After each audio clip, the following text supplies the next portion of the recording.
On va passer maintenant à l'intervention de M. Dominique Martin, directeur de l'Agence du médicament. Quand on a su dans mon réseau que M. Martin venait ici, tout le monde a dit « quel courage !» Et c'est vrai, il faut le reconnaître. On attend beaucoup de lui. C'est vrai qu'aujourd'hui, on entend parler de l'Agence du médicament qu'à travers les affaires. Dépakine, Mediator, Levothyrox. Y aura-t-il une affaire baclofène? Sans doute, vu ce qui se passe. Donc, espérons que dans votre intervention, M. Martin, vous allez redorer l'image de l'agence vis-à-vis de nos prescripteurs. Je vous donne la parole. Bien, après cette présentation très particulière, effectivement quelques mots. Donc, je vais intervenir en 3 ou 4 points. Le premier point est rappeler, mais cela a été dit, quelques mots sur ce qu'on pourrait appeler la préhistoire, c'est-à-dire l'histoire avant la RTU. Le baclofène n'est pas né avec la RTU, vous l'avez dit très largement et j'adhère tout à fait. Le baclofène est utilisé depuis longtemps.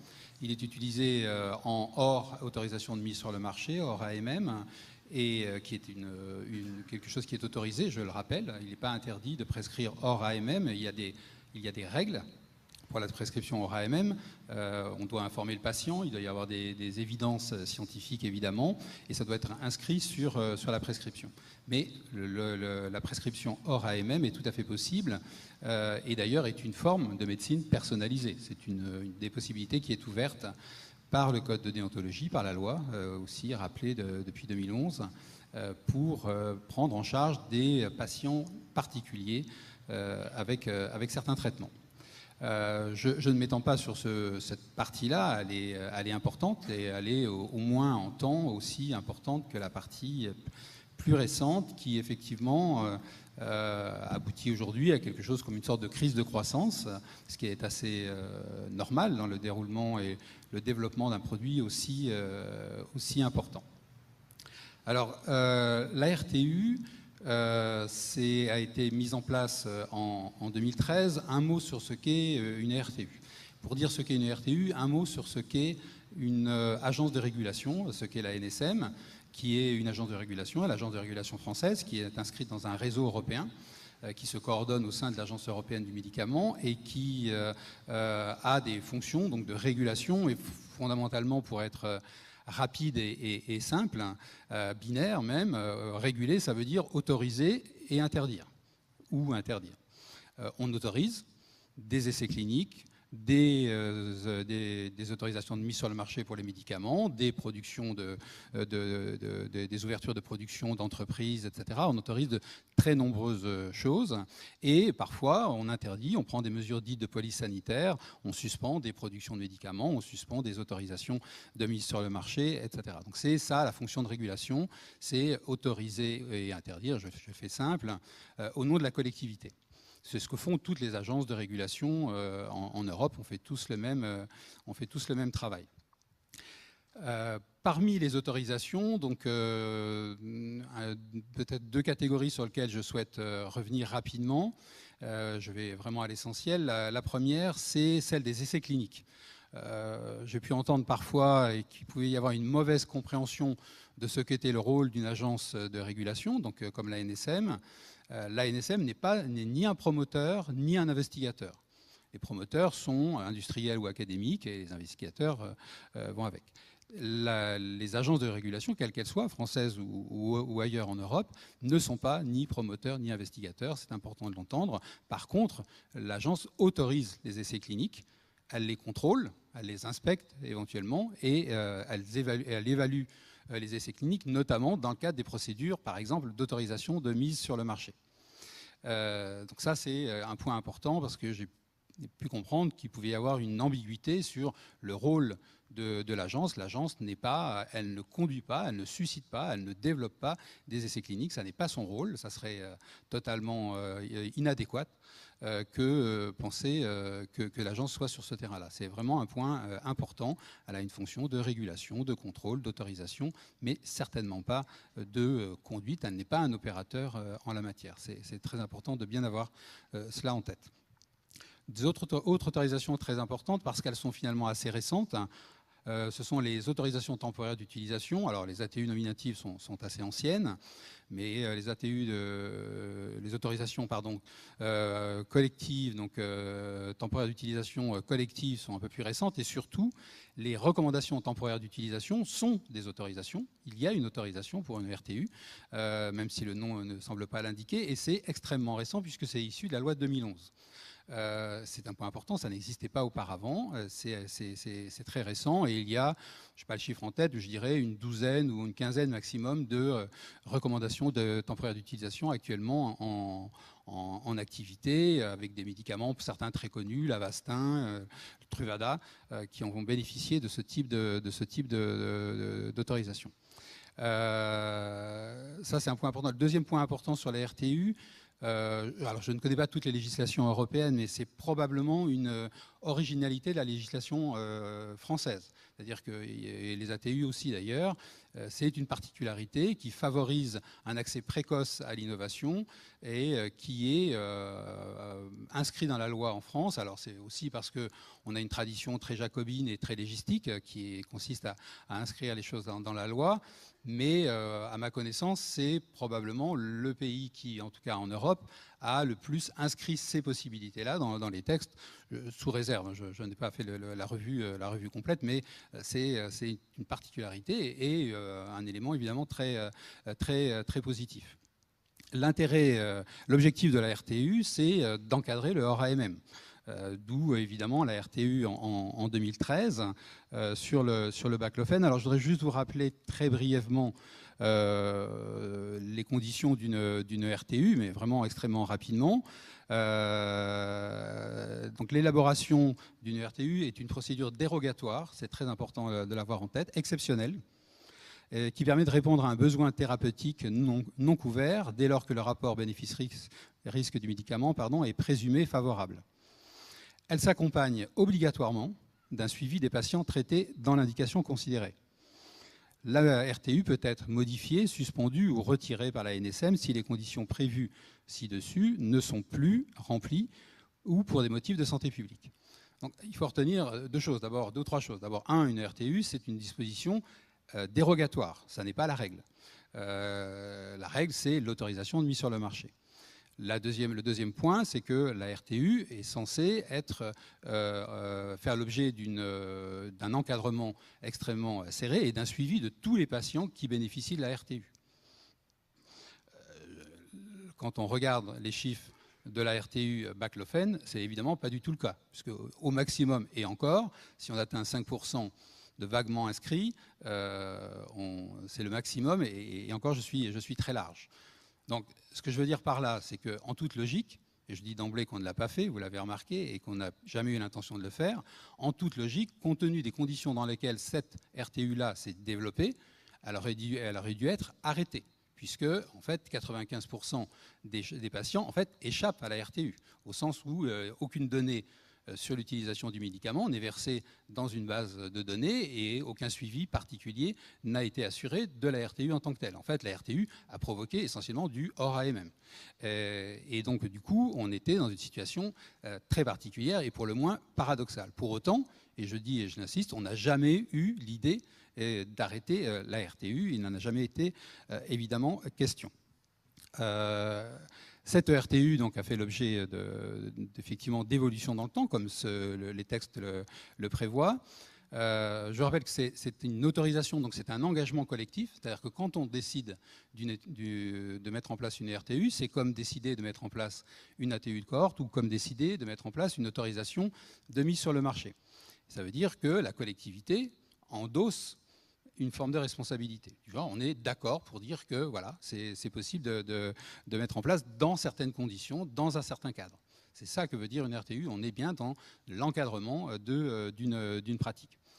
D'où ce qui s'est passé effectivement l'été dernier, c'est qu'à la suite d'une évaluation qui a été faite dans un cadre tout à fait classique pour des établissements comme la NSM et la CNAM-TS, qui est un suivi en vie réelle des médicaments, qui a été réalisé sur plusieurs centaines de milliers de patients et qui est fait avec des modèles extrêmement classiques qu'on utilise plusieurs dizaines de fois par an à la fois sur les médicaments, les dispositifs médicaux de façon extrêmement classique, avec des équipes très entraînées. Il est apparu au décours de cette étude qu'on devait recaler la RTU, mais vous entendez bien tout ce que j'ai dit auparavant, c'est-à-dire recaler l'encadrement, l'autorisation qui était endossée par la collectivité en termes de dose, puisqu'il apparaissait qu'on avait une augmentation des risques du point de vue de la morbidité et de la mortalité qui augmentait de façon significative au-delà de 80 mg. C'est là où on est effectivement, et c'est un point important pour revenir sur ce que vous disiez, on n'est pas, la RTU, ça n'est pas un encadrement de médecine personnalisée. La RTU, c'est une autorisation temporaire qui équivaut à une autorisation de mise sur le marché temporaire, et qui d'ailleurs se conclut par une autorisation de mise sur le marché ou un refus d'autorisation de mise sur le marché, mais elle a une durée de vie limitée. Donc la RTU, elle est globale. Elle ne fait pas la différence, évidemment, entre certaines pratiques, certaines situations, certains centres, les compétences des uns et des autres, etc. C'est une discussion globale. À partir du moment où une étude que nous diligentons nous-mêmes, et c'est ce que nous faisons, encore une fois, de manière extrêmement en routine, de façon très répétée, de suivi en vie réelle, à partir du moment où il apparaissait que, de manière globale, apparaissait un surrisque, il était logique que, et au titre même de ce que dit la loi, que nous recalions la RTU. J'insiste sur un point, cette RTU a été recalée donc avec, en termes d'autorisation, une dose maximale à 80 mg, mais elle n'a pas été arrêtée. Je le dis au passage, il n'y a pas eu de suspension de la RTU, il n'a pas été décidé d'arrêter la RTU. Donc voilà la situation, là où on en est aujourd'hui, et peut-être il y aura des questions, donc on y reviendra éventuellement. Maintenant, on rentre dans une autre phase, évidemment une phase qui est plus déterminante encore. Je l'ai dit, la RTU, elle est temporaire et elle a un terme qui est la question de l'autorisation de mise sur le marché.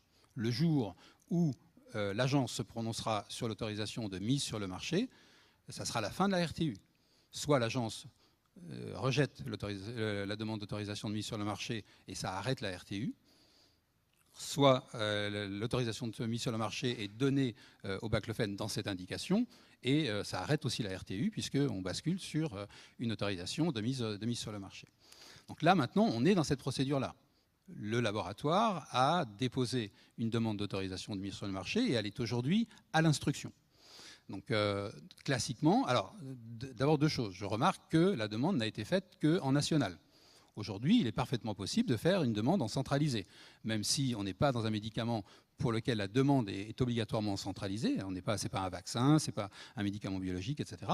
Donc elle peut parfaitement être déposée en national, mais je remarque qu'elle a été déposée en national et qu'elle n'a pas été déposée en centralisé au plan européen, ce qui aurait été possible. Donc ça, c'est un premier point. Deuxième point, habituellement, les autorisations de mise sur le marché sont analysées strictement au sein de l'ANSM, avec les agents de l'ANSM qui sont compétents dans le domaine, qui peuvent éventuellement s'appuyer sur une expertise, en général une expertise individuelle sur des points particuliers. Là, nous avons décidé de mettre en place une procédure beaucoup plus complète et beaucoup plus ouverte en raison des caractéristiques particulières, plus environnementales d'ailleurs, que telles qu'elles vous les avez évoquées, pour sortir de cette, je sais pas si c'est dichotomie, cette opposition, enfin de ce système très frontal. Et donc voilà ce qu'on va faire. Et ça va être dans les prochaines semaines. On est déjà en cours de préparation. On va mettre en place un groupe d'experts qui sera composé d'experts internationaux, donc non français, et d'experts français. Ce seront des experts qui se prononceront sur ce qu'on appelle le rapport bénéfice-risque intrinsèque de la molécule. Ce sera des experts BR, comme on dit, bénéfice-risque, notamment des gens qui ont travaillé très longtemps au CHMP, à l'EMA, et qui ont fait ça toute leur vie et qui connaissent très bien ce qu'est l'évaluation bénéfice-risque d'un produit en tant que tel, sur la base des données, les méta-analyses, les différentes données relatives aux bénéfices, relatives aux risques, toute la littérature existante, et bien entendu les essais cliniques. Alpadir et Bacloville, et qui sont évidemment tout à fait au centre de l'instruction du dossier. Donc ça va être un premier temps. Il y aura un avis qui sera émis par cette commission. Alors, sous réserve, parce que la commission est souveraine, donc ce comité qu'on va créer est souverain, ce seront des gens dont on connaîtra les déclarations d'intérêt, elles seront publiques, etc. Tout ça sera tout à fait transparent, ça sera sur le site en amont, et l'avis sera public avec un rapport qui sera fait par ce comité. Moi, je demanderai à ce comité 2 choses, mais il le fera ou il ne le fera pas, ça c'est à eux de le décider. Je leur demanderai d'auditionner, ça je pense qu'ils le feront, certaines personnes, au minimum les investigateurs de Baclovie et Alpadir, ça me paraît le minimum, mais pourquoi pas, par exemple, vous auditionner, je pense que c'est intéressant, pourquoi pas vous auditionner, voilà, on peut, l'idée qu'il y ait des auditions. Et sous réserve qu'ils acceptent, mais ça c'est eux qui nous le diront, je souhaite que ces auditions soient publiques. C'est-à-dire qu'elles se déroulent, on l'a déjà fait, notamment pour le dispositif est sûr. Je souhaite que ces auditions se déroulent soit en présence de journalistes, soit en direct sur YouTube, on verra, mais en tout cas qu'elles soient publiques, de façon à ce que le débat soit totalement public sur cette question-là. Mais on ne va pas s'arrêter là. Dans la gouvernance de l'agence, il y a des commissions qui émettent des avis auprès du directeur général pour des décisions. Ce n'est pas directeur général, il n'est pas omniscient, omnipotent, etc. Il s'appuie sur des avis et il y a 3 commissions. La commission bénéfice-risque initial qui se prononce sur les AMM, une commission de suivi qui se prononce sur des médicaments pour lesquels, qui sont sur le marché pour lesquels il y a des problématiques de suivi particuliers, et la commission dite des stupéfiants, qui est une commission qui, évidemment, est sur le fond indiquée en l'occurrence. Ce qu'on va faire, ce que je vais faire, c'est qu'on va créer une commission mixte qui va réunir ces 3 commissions et qui vont se prononcer sur la base, bien sûr, de l'avis du comité d'experts, mais qui vont se prononcer de manière plus large. Et là, ce que vous dites, alors là, si vous n'êtes pas auditionné la première fois, moi, je vous promets que vous le serez la 2e fois. Enfin, ça, c'est sûr. Ça, pour moi, c'était évident quand je vous ai entendu. Je pense que c'est très important parce que ces commissions sont composées d'associatifs, de professionnels de santé, d'experts, mais aussi de généralistes, de pharmaciens. Donc ce sont des commissions très ouvertes et donc pas du tout des commissions que de spécialistes au sens expertal. Et donc elles doivent justement remettre les choses en situation. C'est-à-dire on a un médicament qui est ce qu'il est, il y aura une évaluation du bénéfice-risque qui sera ce qu'elle sera, mais l'idée, évidemment, c'est de le remettre en situation dans l'histoire, dans le contexte, dans les pratiques, etc., de façon à élargir. Et là, il y aura des auditions. Alors, ces commissions, de toute façon, sont publiques, d'ores et déjà. Elles sont tout le temps filmées, les comptes rendus sont d'ores et déjà publics, et elles le seront encore plus. Les auditions seront publiques. Alors ça, pour le coup, là, j'ai plus la maîtrise. Enfin, on verra avec les présidents des commissions, mais ça, moi, je garantis qu'elles seront publiques. Donc, pour moi, le mieux, c'est en présence des journalistes, avec la possibilité pour les journalistes de poser des questions pour la partie audition. Donc c'est une sorte de public hearing qui permettra aux uns et aux autres de s'exprimer sur le sujet. Ensuite, bien sûr, la commission mixte, donc composée des 3, se réunira et réfléchira en interne pour voir quel avis elle émet. Donc voilà tout ce qu'on va faire. Et donc ces avis, moi, évidemment, je les suivrai. Alors après, on verra, parce que peut-être qu'il y aura des contradictions dans les avis. Bon, in fine, c'est l'avis des commissions, évidemment, qui importe pour le directeur général. Tout ça sera public. Les avis, le contenu, les motivations des avis seront alors non seulement publics au moment où ça sera débattu, mais pendant la période des auditions, mais rendus publics et avec, s'il y a des avis minoritaires, etc. Enfin, tout ça sera tout à fait transparent. Et le directeur général que je suis, il suivra l'avis de la commission. Et alors, en termes d'autorisation de mise sur le marché, il faut juste savoir, et je vais peut-être terminer là-dessus, pour ne pas être trop long, il y a plusieurs possibilités. C'est pas binaire, c'est pas oui ou non. Ça peut être non, effectivement. Ça peut être oui de manière très large, donc dans le cadre de la nouvelle indication, etc., avec aucune restriction. Mais ça peut être aussi oui, mais avec des conditions de prescription et de délivrance particulières.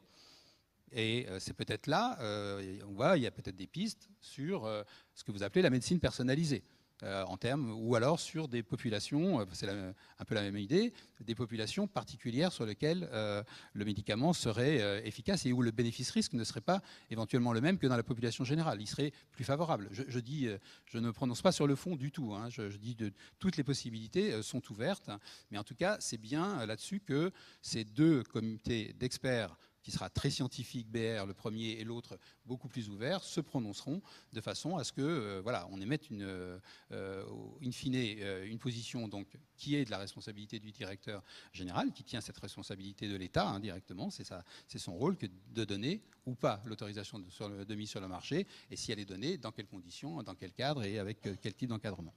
Voilà ce qui s'est passé, voilà ce qui va se passer dans les toutes prochaines semaines. Alors, en gros, ça devrait se terminer au début de l'année prochaine, donc ça va être assez rapide. On espérait finir à la fin de cette année, mais comme on a enrichi le processus, comme je viens de l'expliquer, c'est un peu plus long que prévu, donc ça sera plutôt au début de l'année prochaine, premier trimestre de l'année prochaine, que le processus sera terminé. Voilà. Parfait, merci beaucoup. Merci, Monsieur Martin. Je pense que vous allez garder le micro, je le sens bien comme ça. Bon, on a eu donc les présentations. Ce que je vous propose maintenant, c'est faire une série de questions et que la salle, évidemment, intervienne. Une règle pour que, évidemment, on puisse faire que tout le monde puisse s'exprimer dans le temps qui nous est imparti, une bonne demi-heure, c'est que les questions soient courtes et que les réponses le soient aussi. Et puisque j'ai le micro et le privilège de l'avoir, je vais commencer par une première question et directement adressée à M. Martin, Dominique et non pas Patrick, sur un élément qui évidemment est objectif, c'est les 80 mg qui ont fait couler beaucoup d'encre. Et ce que vous venez de nous dire, c'est-à-dire la série des commissions, est-ce que vous pensez que le travail d'évaluation du bénéfice-risque a été fait de fait, puisque la décision du 80 mg est arrivée pendant l'été, ne risque pas d'obérer en quelque sorte une certaine liberté de la part des commissions s'ils doivent s'exprimer sur l'AMM et notamment sur la posologie maximale, de fait? Alors absolument pas. Le travail qui a été fait par la CNAM, la NSM et l'INSERM n'est absolument pas un travail d'évaluation bénéfice-risque. C'est uniquement une mesure, une appréciation. Alors d'abord des pratiques, parce que bon, on ne va pas développer cette étude ici. Je pense que tout le monde la connaît, c'est pas l'enjeu, mais qui montre que le baclofen est utilisé dans des conditions très étonnantes, manifestement comme antalgique, également dans l'Alzheimer, de toute évidence. Enfin bon, dans des conditions assez particulières. Et donc c'était une étude de l'utilisation du baclofen et une étude sur la sécurité du produit. C'est uniquement une étude sur la sécurité. Il n'y a aucune évaluation du bénéfice dans cette étude-là. Donc ça n'est pas du tout du BR, c'est uniquement une étude en vraie vie sur la sécurité. Et donc qui ne concerne que la RTU et le fait que c'est une autorisation et qu'une autorisation, voilà, on l'endosse ou on l'endosse pas. Donc on considère, nous, à partir de cette étude, qui est très solide et qui est très classique chez nous, qui fait partie de nos manières de faire en termes de police sanitaire, on considérait qu'on devait prendre cette décision qui ne concerne que la RTU. Ça ne préjuge en rien de ce qui va se passer ultérieurement. On est dans un tout autre processus qui est un processus BR. C'est-à-dire que là, on est en dehors de cette analyse. Le BR, il peut s'apprécier de plein de manières différentes, c'est très variable. Vous pouvez avoir un B et un R très haut, vous pouvez avoir un B et un R très bas, vous pouvez avoir des choses très déséquilibrées, au mieux un B très haut et un R très bas, c'est l'idéal.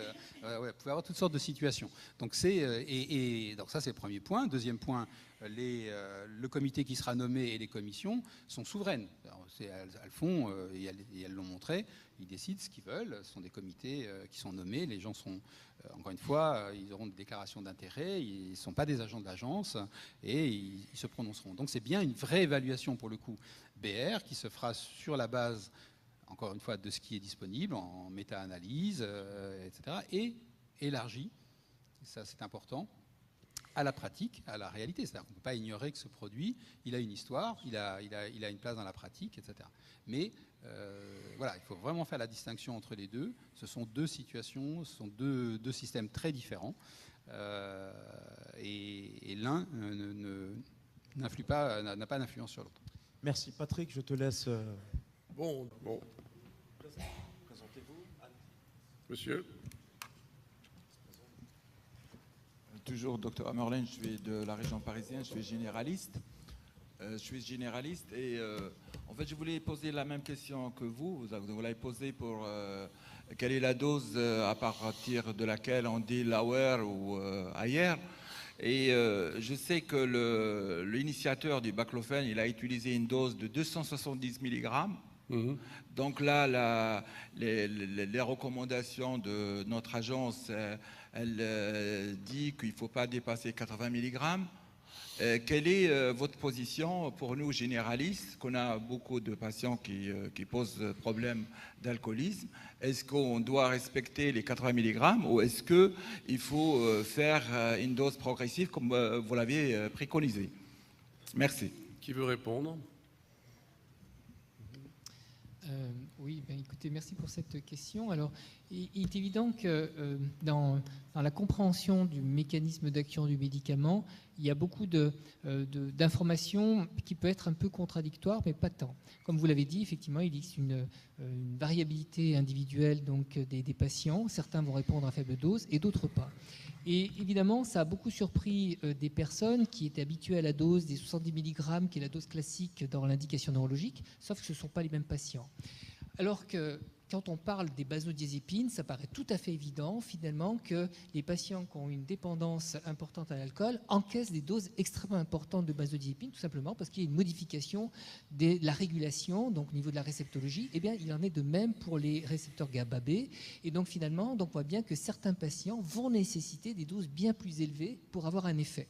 Donc, il est évident que les 80 mg ou des doses faibles vont ne pas être efficaces chez certains patients, tout simplement parce qu'en termes de réceptologie, eh bien, il y a des modifications telles que forcément, donc, il faudra aller à une dose plus élevée, mais encore une fois, de manière extrêmement prudente, avec une titration prudente. Ça veut dire donc on augmente progressivement avec des paliers adaptés, mais surtout un suivi adapté. Moi, je n'hésite pas à donner mes coordonnées téléphoniques aux patients lorsqu'on est dans cette phase de titration pour les suivre au plus près, pour s'assurer effectivement que ça se passe bien. Et donc ça, c'est un élément essentiel en termes de sécurité du traitement.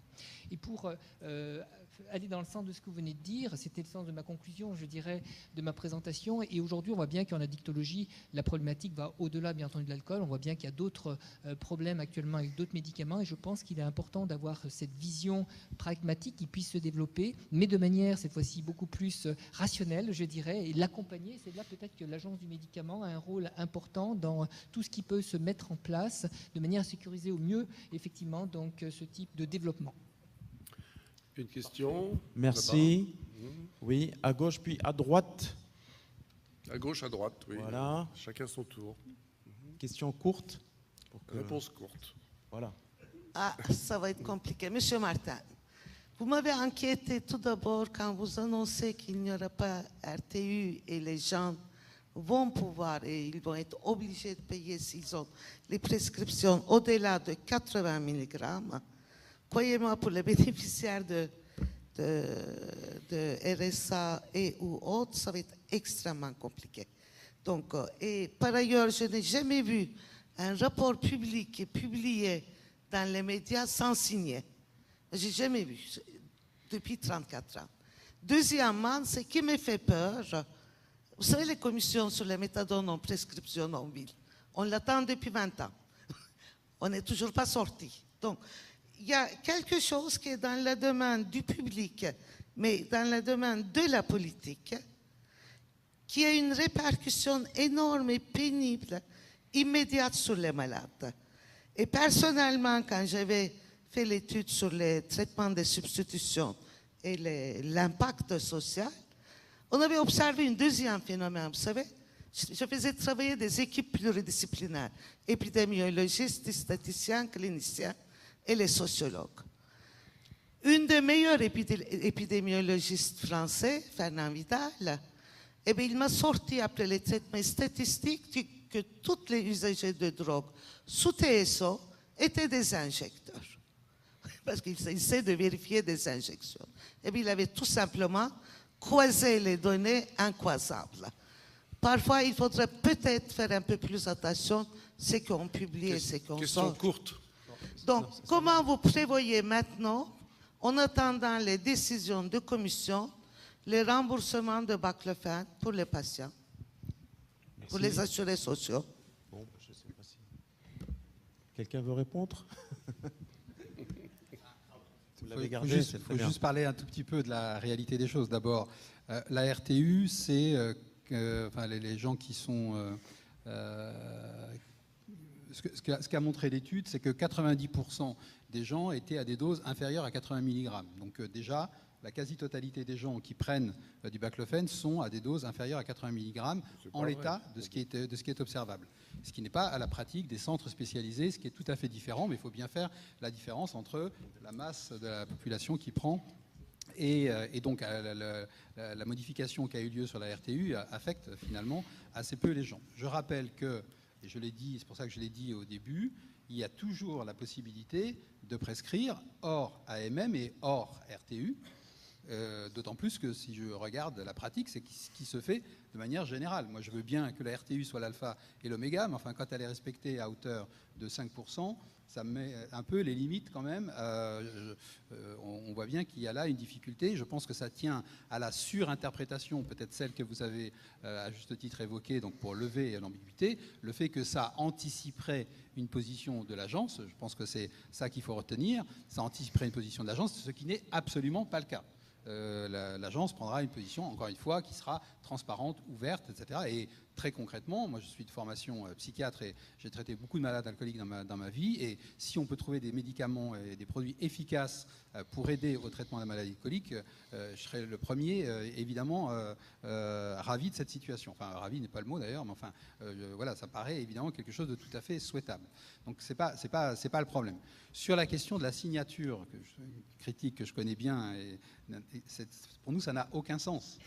On n'est pas sur une publication, on n'est pas sur un essai clinique. On est sur une production d'institutions et nous publions des dizaines d'études de pharmacoépidémiologie chaque année à l'agence, à la CNAM, donc à l'assurance maladie, et avec nos centres de nos plateformes de pharmacoépidémiologie de Bordeaux et de Rennes, et elles sont toujours, et donc lisez-les, vous verrez, elles sont toujours produites dans les mêmes conditions. Il ne s'agit pas de signatures individuelles, elles sont endossées par les institutions.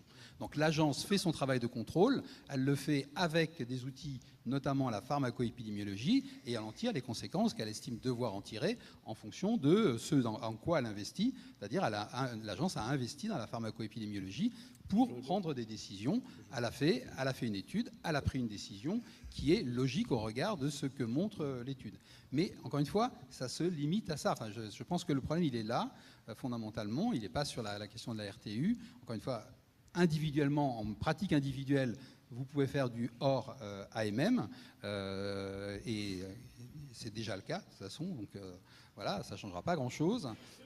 Et d'autre part, on est maintenant dans un processus qui va être rapide sur l'autorisation de mise sur le marché. Et là, on aura effectivement un vrai encadrement. Et là, on aura une procédure derrière, une vraie, c'est-à-dire que s'il y a refus, il n'y a pas d'AMM, donc après, dont acte. S'il y a une autorisation de mise sur le marché, il y aura un traitement de l'autorisation par la Haute Autorité de Santé et par le comité économique pour les produits de santé, de façon à fixer un prix, un taux de remboursement, etc. Enfin, une procédure classique. Donc on entrera dans une procédure classique. A priori, courant 2018, par un bout ou par un autre, on sera sorti en tout cas de la situation de la RTU.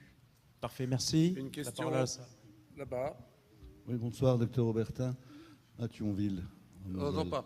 Docteur Aubertin, à Thionville, Moselle. Bonjour. Voilà, jusqu'au mois de juillet, c'était encore 300 mg. Depuis le 27 juillet, c'est 80 mg. J'entends dans l'esprit de la RTU. Les patients qui étaient soignés avec 180, 200, 220 mg étaient remboursés par la Sécurité sociale. Or, il se trouve qu'un bon nombre de patients sont en précarité. Comment fait-on? Parce que ça doit être court, ça fera 9 mois avant d'avoir la position de l'Agence nationale du médicament sur quelle est la MM ou pas. Comment on fait avec ces patients qui se voient mal, et les pharmaciens aussi, quelle attitude adopter? Je crois que les pharmaciens ont eu une lettre ou une circulaire, mais la Sécurité sociale ne les a pas encore questionner ou proposer de non rembourser les gens au-delà de 80 mg. Alors moi j'ai des confrères qui mettent 80 mg plus une deuxième ordonnance non remboursée hors RTU. Les patients qui étaient stabilisés à 260 mg sont perdus. Et qu'est-ce qu'on fait en attendant, quoi? Il faudra changer d'interlocuteur, sinon ça va tourner au dialogue, ça n'a pas beaucoup d'intérêt. La seule chose que je peux vous dire, c'est que normalement, l'assurance maladie n'aurait dû rembourser que 5% des gens traités par baclofen. Puisque la RTU, en fait, il n'y a que 5% des gens qui rentrent Monsieur dans Martin, le cadre de la RTU. c'est absolument pas vrai. Nos chiffres 70% sont au-delà de 80. Non, c'est pas ça. Vous n'écoutez pas ce que je vous dis. Enlevez votre casque, peut-être vous entendrez. Non, j'entends. Je vous parle. Les gens qui sont rentrés dans la RTU, c'est-à-dire qui ont rempli, après, le prescripteur doit remplir. La vraie RTU, c'est ça. Je vous l'ai dit tout à l'heure, je le répète. Et donc, en théorie, peut-être, mais en théorie, il n'aurait dû y avoir que ces gens-là qui devaient bénéficier d'un remboursement. Le reste, c'est du hors AMM. Et le hors AMM, voilà, à partir du moment où c'est du hors AMM, c'est du hors AMM. Au passage, et de manière très générale, et là je ne parle pas que du baclofène, que le hors AMM en France est très largement répandu et que la plupart du temps il n'est pas signalé à l'assurance maladie et que donc la question du remboursement évidemment n'est pas posée. Parce qu'on a des pratiques qui sont ce qu'elles sont, qui sont à mon avis critiquables, mais enfin qui sont ce qu'elles sont. Donc voilà, la situation elle est celle-là. Encore une fois, dans quelques semaines ou quelques mois, on a une situation qui sera régularisée, donc c'est ça qu'il faut prendre en compte. Et selon le traitement qui doit être le traitement classique pour un médicament, s'il s'agit bien d'un médicament, on est bien d'accord, donc il va être traité comme un médicament, avec un traitement, je dirais, privilégié en termes d'ouverture et de discussion et d'interaction avec les parties prenantes, donc à travers les auditions notamment, on va entendre tout le monde, y compris les gens qui sont... comme vous l'avez dit, c'est très polarisé, donc les très pour, les très contre, parce que là, j'ai le sentiment qu'il y a beaucoup de gens très pour. Moi, je reçois des lettres incendiaires en disant, vous faites n'importe quoi en autorisant ce machin, arrêtez cette RTU, c'est une RTU assassin, etc. Donc, moi, je reçois tout, si vous voulez, donc, et de tous les côtés, donc je vois à peu près le paysage. Donc voilà, on va en sortir, c'est ça qui est important. Alors, une question. Oui, pardon. Alors, c'est vrai que la décision de cet été a été, on va dire, un peu brutale, dans le sens qu'elle a été perçue brutalement au niveau du terrain, où c'est vrai que les officines ont suivi de manière extrêmement binaire, finalement, donc la décision, sans se rendre compte, effectivement, des conséquences potentielles. Alors, c'est intéressant, ça montre à quel point il faut accompagner, bien entendu, donc l'information, parce que c'est vrai que non seulement donc, les officines ont appliqué brutalement donc, la décision, alors que finalement toutes les choses pouvaient être discutées et accompagnées. Et c'est ce qu'on a dû faire. Hein. Donc dans notre service, il a fallu négocier entre guillemets. Il a fallu effectivement donc contacter les officines de manière à pouvoir faire en sorte que les choses ne soient pas aussi brutales. Et pareil pour l'assurance maladie. On a sollicité effectivement le médecin conseil de l'assurance maladie en lui demandant d'être bienveillante et compréhensive par rapport à la situation, parce qu'effectivement un certain nombre de patients qui sur le plan financier étaient potentiellement en difficulté, et il est évident que d'avancer l'argent, surtout qu'ils sont à haute dose tous les jours, ça représente à un moment donné donc un budget. Donc là, je pense que c'est important, là aussi, de pouvoir accompagner encore une fois, parce que finalement, on voit bien que sur le terrain, ce qui peut être décidé à un moment donné à un endroit peut avoir des répercussions assez importantes, et pour certains de nos patients, effectivement, il y a eu des déstabilisations assez sévères. Donc d'où l'importance aujourd'hui, je dirais, il faut tirer des enseignements de ce qui s'est passé, justement pour avancer différemment et de manière positive. Allez-y. Oui, bonjour, Philippe Hamon, je suis psychiatre addictologue sur Paris. J'ai deux questions. Une question pour professeur Mattei. Concernant les doses que l'on personnalise et que l'on fait en fonction effectivement des moments de craving, considérons qu'il y a une heure et demie pour que ce soit effectif vraiment et qu'il y a une demi-vie. Chose que personnellement je fais déjà, mais je voudrais savoir si vous avez des notions de la dose maximum par prise, enfin des effets de toxicité liés à la dose maximum par prise, comme il peut y en avoir par exemple pour le Doliprane ou n'importe quel médicament. Ça, c'est la première question. La deuxième question, c'est qu'on sait bien qu'il y a parmi les effets indésirables du baclofène, il y a ceux qui sont liés aux effets de sevrage, c'est-à-dire un traitement qui parfois est pris de manière très hectique, très hétérogène par les patients. Et il est clair que la dernière RTU à 80 mg a créé chez certains patients des comportements particulièrement risqué. Moi, j'ai quelques patients qui étaient à des doses très importantes et qui, très brutalement, parce qu'ils ont vu dans les journaux qu'il y avait des effets indésirables très importants, ils ne savaient pas d'ailleurs trop lesquels, mais enfin, ils savaient qu'en tout cas, c'était dangereux. On leur apprenait soudain que c'était dangereux. Se sont mis comme des bons petits soldats en dessous 80 mg.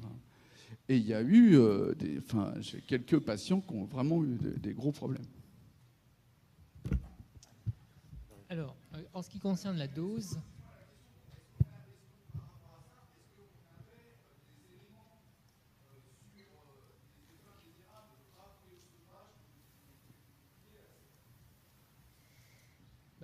donc dans les effets classiques liés au sevrage, ça peut être des éléments confusionnels, mais ça peut être des crises d'épilepsie. On peut avoir exactement la même symptomatologie que pour l'alcool ou les benzodiazépines. Donc ça fait partie. Là, il faudra voir en termes de pharmacovigilance si effectivement il y a eu un certain nombre de cas qui ont été notifiés. Mais vous savez très bien que les problèmes de la notification, c'est que c'est sous-notifié malheureusement. Voir dans quelle mesure, si depuis effectivement cet épisode de cet été, il y a eu des cas qui ont été répertoriés. Moi, j'en ai en connaissance, hein. Mais il faudrait voir maintenant sur l'ensemble de la France, effectivement, si le nombre est important. Donc, il est évident que c'est un médicament qui nécessite effectivement de la prudence dans sa prescription, sur nous lorsqu'on est à forte dose, et que évidemment tout sevrage brutal est extrêmement dangereux. En ce qui concerne maintenant la dose que les individus vont tolérer, c'est propre à chaque individu là aussi. On a des patients qui n'ont qu'une seule prise par jour à un moment donné particulier de la journée, tout simplement parce qu'ils n'ont aucun craving à un autre moment de la journée. Donc là aussi, on va pouvoir mettre dans cette prise unique un nombre de comprimés qui permet justement donc, de tamponner le craving sans avoir d'effet indésirable. Donc là aussi, c'est propre à chaque patient, avec une grande variabilité des doses pour faire simple. Il n'y a pas de dose maximale. Alors, je dirais donc, que moi j'ai utilisé dans ma pratique, c'est variable. On a des patients qui peuvent avoir 15 comprimés à ce moment-là, d'autres ont pu avoir 20 comprimés donc sur cette prise, donc c'est très variable, sans entraîner d'effet rebond le lendemain, justement parce qu'au tout début on se posait la question et on ne l'a pas.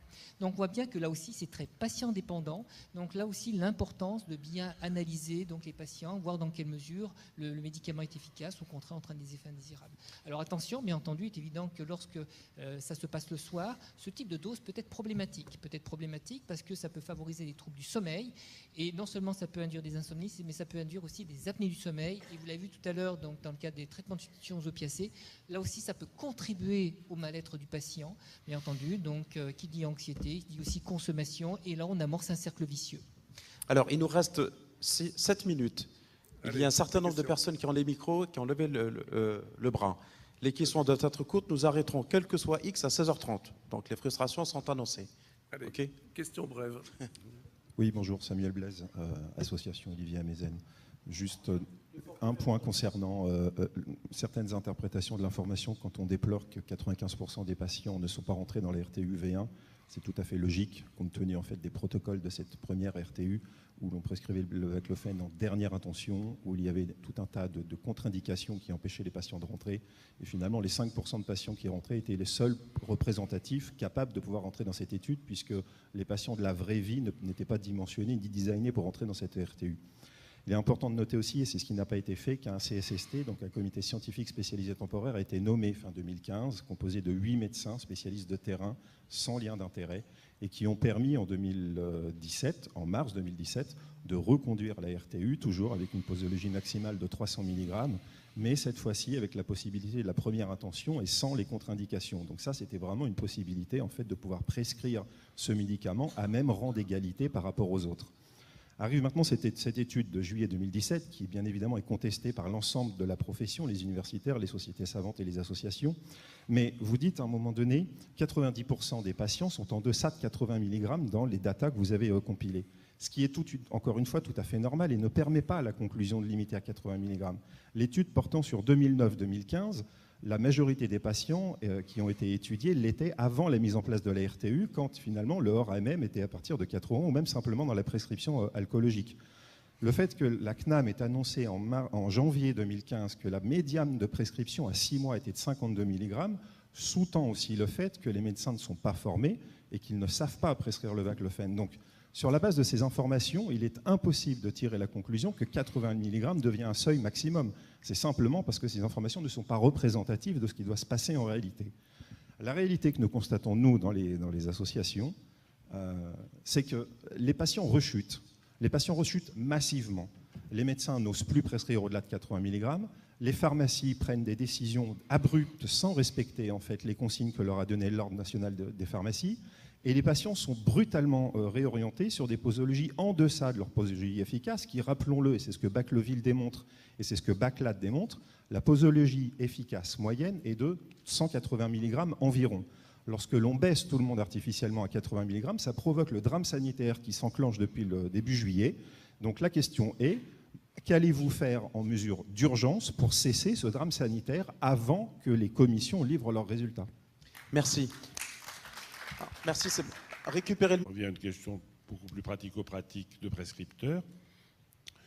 Quand le médecin, par des prescripteurs, donc prescrit des doses supérieures à 80 mg, la question que m'ont posé plusieurs personnes, je ne sais pas y répondre, d'un point de vue réglementaire, le pharmacien qui délivre le médicament, qui donc en délivrant engage sa responsabilité, peut-il opposer ces 80 mg qui concernent, on l'a bien compris, c'était très clair, la limitation de 80 mg concerne la RTU, la majorité, en effet, des patients traités sont restés dans les conditions préalables à l'existence de la RTU, c'est-à-dire en hors AMM.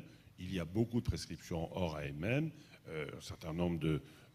dans les troubles bipolaires, je ne sais pas si la lamotrigine a toujours le Lamictal à son AMM dans les troubles bipolaires. En tout cas, pendant longtemps, on l'a prescrit hors AMM, puisque c'était un anticonvulsivant.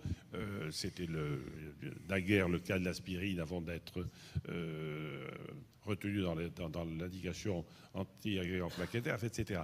Donc, le pharmacien peut-il opposer, on ne parle plus de la RTU, au moment de la... Et on ne parle pas non plus du remboursement par l'assurance maladie, car il y a, c'est le cas ici, nous avons la chance d'avoir un contrôle médical très éclairé, qui suit d'ailleurs ces débats et qui a participé, qui a assisté au débat sur le baclofène. Et donc nous n'avons pas de problème de ce côté-là. Le pharmacien, donc réglementairement, peut-il s'opposer à délivrer une prescription de baclofène qui serait supérieure à 80 mg? Merci Jean-Pierre. Alors on va faire des réponses courtes pour conclure dans la foulée. Allez-y. Si je peux donc répondre à deux commentaires. Oui, il y a un problème de formation des praticiens aujourd'hui. Il est important effectivement que l'information sur comment utiliser le médicament, comment le prescrire, comment faire la titration, comment suivre le traitement est un élément majeur pour la suite de cette histoire. Concernant effectivement les pharmaciens, oui, on a été confronté à ça suite justement à ce qui s'est passé cet été, où effectivement les pharmaciens, lorsqu'ils ont eu l'information, donc ils ont interprété de manière extrêmement binaire. Ils ont eu très peur. Ils ont d'ailleurs délivré des messages extrêmement violents aux patients en leur disant « mais au-dessus de 80 mg, vous risquez de mourir ». C'est ce type de message qui a été délivré sur le terrain. Et très clairement, il y a eu des pharmaciens qui se sont opposés à notre prescription en disant que s'ils acceptaient effectivement de délivrer au-delà de 80 mg, ils engageaient leur propre responsabilité. Effectivement, c'est une responsabilité partagée à 50% à partir du moment où ils donnent le médicament. Donc même en négociant, même en étant, vous voyez, donc dans un domaine d'expertise, je dirais, où les choses sont parfaitement bordées, eh bien, on a eu effectivement maille à défaire donc vis-à-vis des pharmaciens qui nous ont opposé cette responsabilité partagée. Donc ça n'a pas toujours été très simple, et pour certains patients, il a fallu les adresser dans d'autres pharmacies qui travaillaient en toute confiance avec nous. Merci. Vous voulez faire un commentaire, Monsieur Martin, avant de conclure ? Deux éléments. Le premier, c'est qu'il faut rappeler les conditions effectivement de prescription hors AMM. Encore une fois, elles existent. Et je l'ai dit tout à l'heure, donc je n'y reviens pas. Il est tout à fait possible de prescrire hors AMM. Et je rappelle juste que c'était le cas dans 95% des cas récemment. Donc je le rappelle. Donc il est possible de prescrire hors AMM et le pharmacien ne s'oppose pas à la prescription hors AMM. Normalement, le hors AMM, logiquement, doit être inscrit et effectivement ne fait pas l'objet d'un remboursement, mais objectivement, ça n'est jamais le cas, enfin, dans aucune situation, et là, je ne parle pas que du baclofène. Je voudrais juste dire une chose, que même si le baclofène a l'autorisation de mise sur le marché, encore une fois, Tout est ouvert, nous verrons, je vous ai décrit dans les conditions dans lesquelles ça va se passer. Ensuite, le baclofen passera devant la Haute Autorité de Santé. Et une des possibilités est que le baclofen ait l'autorisation de mise sur le marché, mais un SMR 5, et donc pas de remboursement. C'est aussi quelque chose qui est possible. C'est-à-dire, c'est la vie des médicaments dans ce pays. C'est comme ça. Si on estime que le bénéfice-risque permet l'autorisation de mise sur le marché, mais que la Haute Autorité de Santé estime que le baclofen n'apporte rien de plus par rapport aux médicaments qui ont d'ores et déjà l'autorisation de mise sur le marché, ce médicament ne sera pas remboursé. Donc, enfin, si c'est le cas, je veux dire, ça peut être le contraire. Il peut, au contraire, bénéficier d'un SMR tout à fait favorable. Je n'en sais rien. Je dis juste que tout est possible. C'est comme ça que fonctionnent les médicaments dans notre pays. Et juste un exemple, vous allez voir demain un sujet alors, qui n'a rien à voir, mais qui a à voir en même temps, qui est la problématique du cytotec. Vous allez voir, ça va faire la une des journaux demain. Cytotec, utilisation hors AMM depuis des décennies, pour provoquer les accouchements et utilisé dans les IVG médicamenteuses, alors que c'est un médicament qui est indiqué uniquement pour l'ulcère de l'estomac, donc utilisé de manière massive et dans des conditions avec des sociétés savantes qui critiquent l'agence qui s'est opposée à ça, qui a dit que ce n'était pas l'AMM. On s'est fait proprement incendier sur le mode « vous y connaissez rien », enfin bon, tout ce qu'on entend aujourd'hui, et tout ça se termine en catastrophe. Tout ça se termine en catastrophe. Et donc, avec une situation de crise. Et donc, tout ça, c'est compliqué. Voilà. C'est compliqué. Le médicament est un produit qui est compliqué. C'est un produit qui a des bénéfices, qui a des risques. C'est un produit potentiellement dangereux. C'est un produit, etc. Et les choses ne sont pas simples. Elles doivent être régulées. On est dans une société qui est organisée et qui prend en charge ou pas, qui autorise ou pas, etc. Et on a des règles qui permettent justement de l'individualisation. Ça, c'est très important. C'est possible, il y a des règles, elles existent, elles sont applicables. Simplement, il faut qu'elles soient appliquées correctement. Enfin, on a quand même une ouverture incroyable, parce que moi, je veux bien qu'on soit sous le feu de la critique aujourd'hui, je l'entends. Simplement, ce que je dis, et qui avait été, il n'y a pas si longtemps, mal interprété, c'est qu'à ma connaissance, en tout cas en Europe, il n'y a pas d'autre pays qui a, sur le plan réglementaire et institutionnel, fait autant de choses pour ce produit. De RTU ou équivalent, il n'en existe pas. Et à ma connaissance, il n'y a pas de procédure d'instruction pour une autorisation de mise sur le marché ailleurs qu'en France, en tout cas au moins en Europe, et je pense que c'est vrai dans le monde entier. Donc il y a quand même beaucoup de choses qui sont faites. Et de manière tout à fait ouverte, l'engagement que je prends, ça sera vraiment mon dernier mot, c'est toute l'ouverture que j'ai décrite tout à l'heure, sur laquelle je ne reviens pas, mais qui est un engagement fort du directeur général de l'ANSM. Merci beaucoup, Monsieur Martin. Merci. Je voulais remercier l'ensemble des orateurs pour la qualité des interventions, et puis remercier le public pour la qualité de cette session qui est en dehors de l'intérêt scientifique, est une session très utile et très importante pour nous.